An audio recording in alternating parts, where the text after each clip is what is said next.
name is John Breen. I'm a retired civil engineer, and back in 1985 I worked for Cairns City Council, where I was asked to design this mangrove boardwalk. I was asked by the airport if I'd help to see if it was possible to restore it, and now we stand on the restored boardwalk and I'm very proud of it. We put together the original engineer who designed it, our head of engineering, along with another third-party engineer, and tasked them with how can we restore this within the money we've got available. And through some good teamwork and collaboration, they came up with a solution that was going to be perfect for restoring this back to its original glory. And then we worked with traditional owners and engaged them to work on their own country to bring this remarkable asset back to life for Cairns.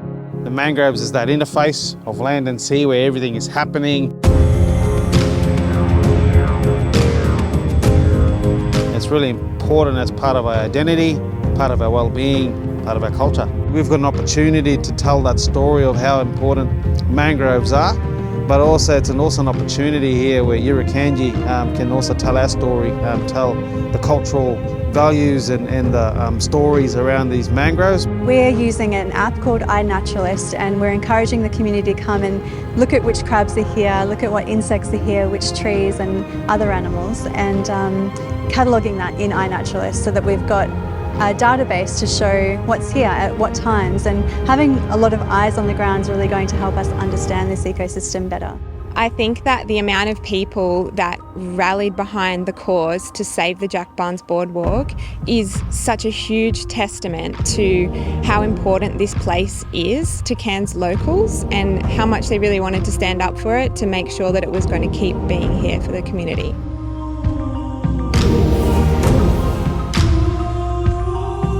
Jack Barnes was a medical practitioner in Cairns from 1953 until he passed in 1985. He became the go-to person for anything to do with things from the ocean or the land that affected his patients. Both myself and my two brothers are honoured to have our father's name associated with it. We hope that by having a community boardwalk like this one, we will be able to show the community how beautiful and how important these ecosystems are. If people haven't had the opportunity to experience them, they might not understand just how special they are.